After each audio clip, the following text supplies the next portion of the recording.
when I first came here, I was really wanting to get into Contact Improv, and I did a few of Mia's classes, and I got a lot out of that. But I didn't really have the fundamentals or like the really basic concepts of Contact Improv. And then when I did your class, you kind of delivered the embodied experience of Contact Improv, like connecting with the floor and the types of movement and the types of leaning and like little tips and tricks and ways of experiencing it that really dropped in the dance for me at a whole new level. It really it awakened something within me, a joy and a relief and a groundedness. I remember there was one workshop, or quite a few workshops, where you said, okay, we've started the workshop, now just imagine the workshop is completely finished and you've got nothing to do and you can just sit back and relax. And I was like, oh, okay, it's all done. And that feeling I had that it's all done relaxed me enough to actually be able to dance with everyone else who was there in a way that felt really comfortable. And those little moments in the workshops where you speak about the dance kind of awoken something in me. So I wanted to just chat with you and understand with you what contact is for you, what contact dance is for you, and how it feels for you. And then maybe share some of that with the people who are considering going to the festival. Contact at this part of my life is really presence that I can embody in being, that I don't find very accessible in my regular busy life. And it is, for me, it's a medicine, it's a learning tool to understand my way of being in the world and the relationship I have with people, with being in a dialogue where, yeah, I think listening is a big thing, really listening, not listening while thinking of how I'm going to reply as I'm hearing, but really listening and hearing, and only then thinking how to respond. So to practice that through the body taught me a lot. Yeah, I'm quite addicted to it, and it's, you know, it's like if you have a character that is being addicted easily, then choose well what you're getting addicted to. So I think that's a good choice for me. Why is Contact Improv so addictive for you? I think that, well, initially it was very addictive because of flying. In the first years, I tried to understand why am I loving it so much. And I think that the first impulse that made me go like my first rush was adrenaline rush, because after a few months of learning, I got to feeling of weightlessness and my ability to play with how I sense gravity, and knowing that I can play with it. And since in my background as a young girl, I was flying quite a lot. I think I was a gymnast, and the feeling of weightlessness was very common in my life. And then feeling weightlessness again after so many years was like, so I love that. I also really, really like that it's very playful, and I can really, really play, but really, really play. Like I can be really silly and really stupid, you know, in a way that I can only play with my kids, only I don't need to be the responsible adult. After a while, I can stay a child as long as I am responsible to my, you know, limits and my partner's limits, but a really joy of playfulness. So flying and playing. And then later, and maybe I don't know later, but it was later for me, but also, everything that has to do with oxytocin and those kind of hormones of you know, of what is released in the body from deep work with touch and with weight and with really letting the nervous system come down, and what can come of that exploration of moving from that state. And really, like you said a bit, that I say in my class, that everything is allowed, and really everything is allowed within the border of self-respect and respecting the others. Yes, I find it, yeah, it's I really, really enjoy that space, and I can find it in contact improvisation. I've heard you say quite a few times that we learn a lot from kids. Like what we're doing in Contact Improv, it's what we were doing as kids, and it's just remembering that. And I'd love to hear in your words, like what can we learn from children in the way that we dance? The thing I would like to learn the most from kids would be wonder, to kind of like really not knowing, really wondering about everything. And this is how babies are. But this is not the first level that I connected to, because it's not something I can decide to get in touch with so easily, because, it's like I want to be happy, but I'm pissed or I'm depressed, so I can't be happy, even if I really want to be happy. So my way of changing my state is through specific embodied invitations or specific tasks that are physical, that I can sense in my system, and they would slowly take me to somewhere that I can't just become. So what I really think that is accessible and easy to learn from kids is really asking questions without looking for the answers. Not the answer isn't even relevant. The question is all I want, which is so much against how we think as adults. It's like it doesn't make sense in our brain, but it does make sense in the body. And then later also in the brain, but maybe later. But the other thing that kids can really give us easily is the exploration of instincts. Because we all have very fundamental instincts that we were born with, like suction and pushing into the floor and reaching and letting go of that reach, and using the gaze to direct movement, and learning from our very, very basic instincts of movement. I find this is a broad knowledge to take to contact, especially because as we dance, if we want to open more options to fly and jump and be crazy but still safe, because as long as we're rolling on the floor like a baby, it's quite safe, but it's also quite limited. It's great, but it's only part of what we can do. And like a child is starting to stand up and climb, and it gets to be scary because they might hurt themselves. The same is in the dance. As we start changing levels and changing speeds and really challenging ourselves and each other, then we take more risks. And to be safe in those risks, we need to be in our body that is reacting from instincts.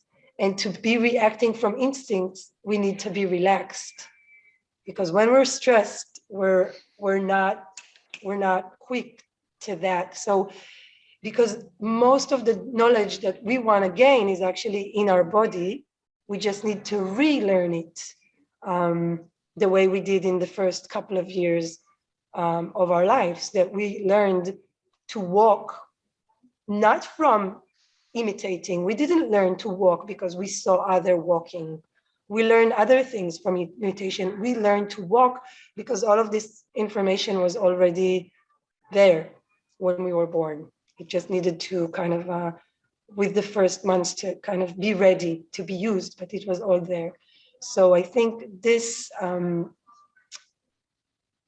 pushing into the floor and releasing, reaching into an object, trying to get that, and from there slowly learning to kind of move again, rolling on the floor, falling. This is all things that we learn very early in life that we kind of relearn in this practice. That's such a good description. Mm. And it reminds me of the classes that I've had with you where the warm-up is really slow and we're actually doing very little for a long time, and it's like it's a shift. I want to say it's a mindset shift, but it's embodied. It's like a body set shift where we're dropping into the natural state of wisdom in the body, which is like deeply relaxed and deeply soft and deeply present and deeply slow. Yeah. And I just want to say about this, that it's true, we first drop into that state because this is where we want to start, but we don't need to stay there. I just want to kind of clarify that sometimes contact have this image of being very soft and slow and on the floor, and it's true to begin with, but then the nice thing is that later when you speed up from the body and not from the brain, and that's the challenge. Because the brain would never be fast enough to react to what happens as you're dancing. Oh, she's gonna jump, I have to do that. Like, your brain would never be quick enough.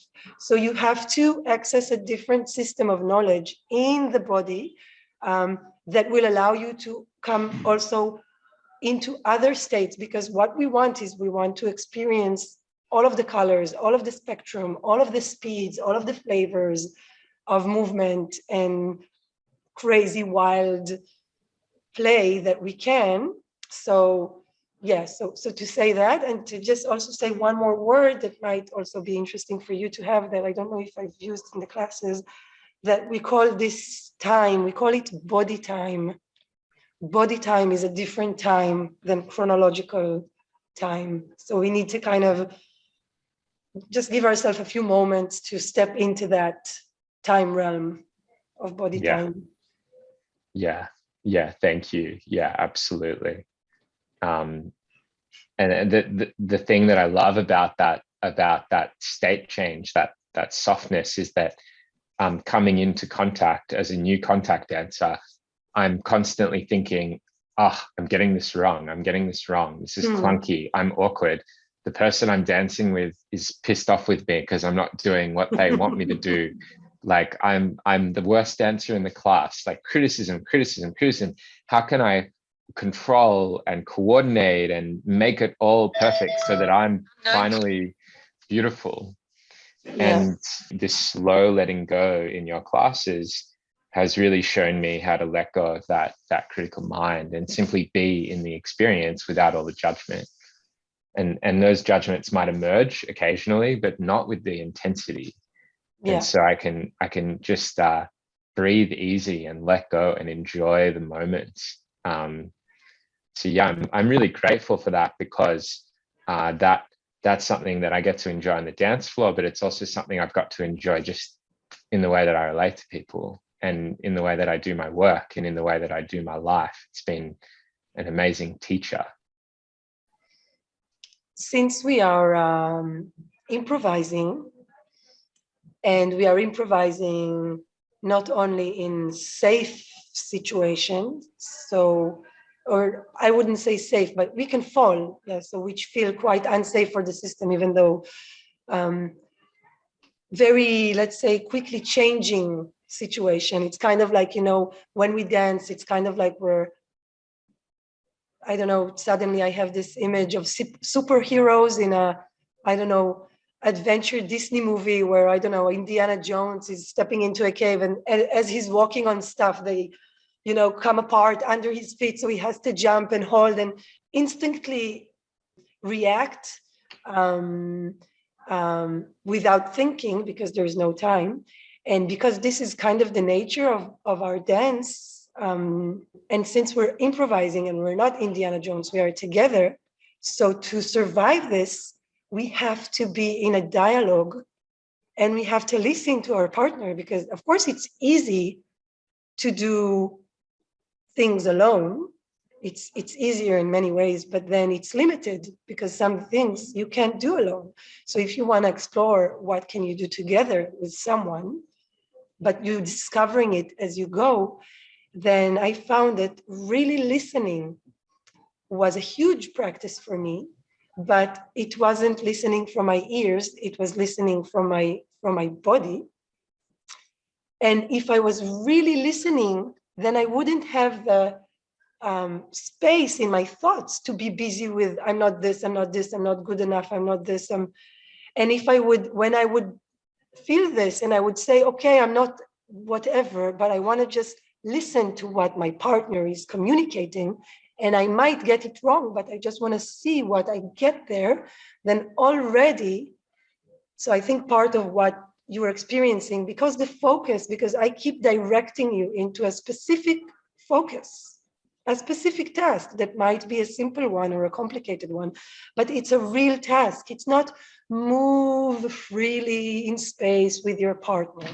It's more specific. And as when we are learning, specific tasks give us the freedom for exploration, because they keep us from thinking about all the rest of the stuff that of course is there. And yeah, and our doubts and our thoughts and our hesitation and our fears are definitely something that we face when we meet contact, because we face not knowing. And this brings up a lot of challenges, different people and their different challenges. Yeah, but it's definitely, with the challenges, it brings a very safe and fun lab to explore all of those, when knowing it's not really dangerous. And then, but kind of having that really opportunity to have an experiment in a lab that is the studio of what happens, what is my cycle of reaction to an event, without all the stories of life events, of stories of people, of words, of it's very simple. Oh, he moved, I fell this way, this means so. The more it's empty of layers of projections, and it's a body in space, then the knowledge that you gain is going straight to a source in your body, and then somehow it resonates in a different way in your life. You can then reconnect it to your conscious mind. I can share that I've been going to different I've been going to like a psychologist or a therapist through life while I was learning Contact. And it helped me a lot. But I feel what I learned in Contact, I learned in such a deep way that I didn't need to kind of go through that. It stayed closer to my being than what I understand from my brain. It really is embodied. And I carry it in my breath, in my taste, in my touch. So it's more accessible. Yeah, that to me, that is the essence of why embodied practices are so powerful, because they anchor into the body. It's like, it's not just a thought or an idea. It's actually so viscerally felt that it's undeniable and inescapable. It just is. You mentioned that the dance is a type of medicine. I'd love if there's anything else you want to share on that topic of dance as medicine, contact dance as medicine. What I can share is that is only my personal experience in that. And my personal experience was never, I didn't look for a medicine in contact improvisation. I came because it was just so much fun and I loved it. Quite early, I realized that it has a very strong mental aspect and influence. But to me, personally, it really helped to stay in the reach, in the what some would say technical research, but I don't find it technical, but the embodied research of teaching my body the skills of working with subtleties and working with the physical element, to work with gravity, to work with momentum, to work with inertia, to work with muscle tone, to work with those things, and not to work with concepts of healing and of journeys, because there it's easy for me to get lost in my concept and in my stories and in my blah, blah, blah, blah, blah, blah. When I live the words, then I find the healing for me there. So I would say that for me, the healing process was to be technical about it.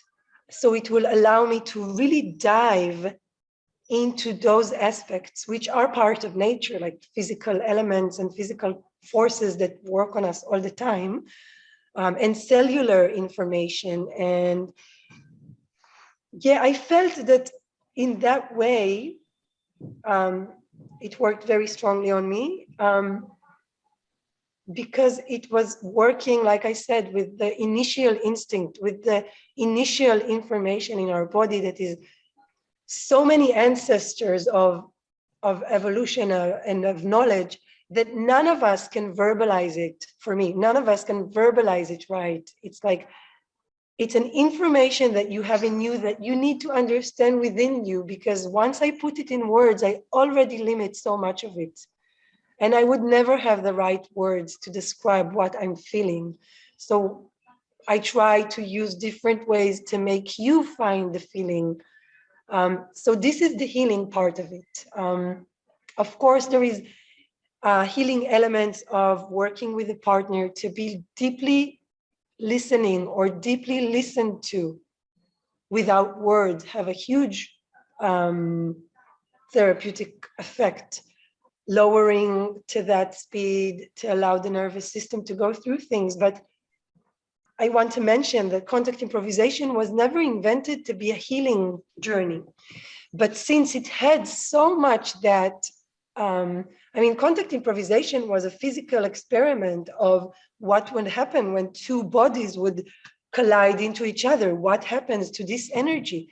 But, it's like when you talk of physics, it's also, you talk about philosophy when you get to a certain point. So, but a physician would talk about physics, but then a philosopher would hear it as a philosophy. Like when things are coming close to, let's say, the essence of truth, they always kind of fit into each other.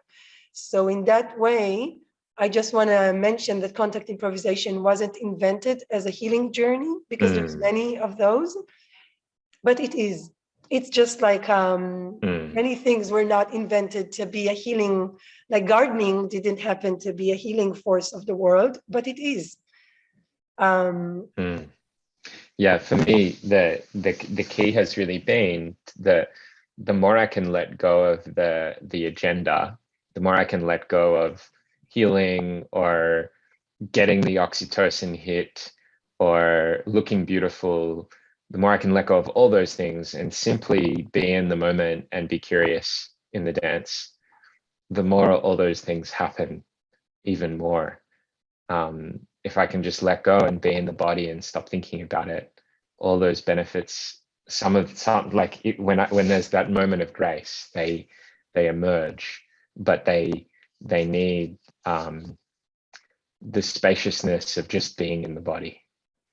Yeah, it's like there's a paradox in many things, in everything, but the paradox of contact improvisation is that on one hand, you come because you want to learn and you want to know more and you want to do it. You want to learn how to do it. So you come with this desire, which already puts you when I think of desire, it's already doing something to my body, like wanting, my muscle tone is growing. I want it. But then to really learn it, you have to drop this desire and to drop wanting to know it. So it's this funny paradox, but yeah. So this is why I say now you can rest. Like your wanting brought you here to the class. It's amazing. You're here.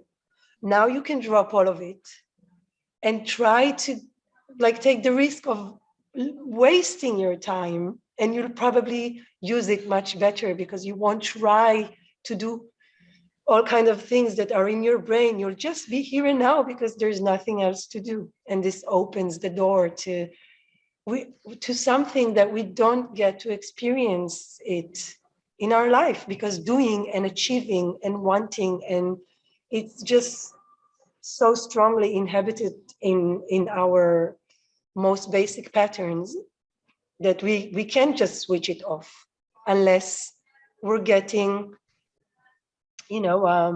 it's like a child. To convince a child, I'm sorry, yeah, not sorry, but I'm also a young mom, so I guess I learn a lot from them, not only from their physical behavior, but also if you want to ask a toddler to give you away a toy that belongs to his friend, he would never give it up. Why would he? He wants it, he has it. So to take it away from him would always be, a conflict. But to just put his attention, oh, but there is this, then he would drop it and go there.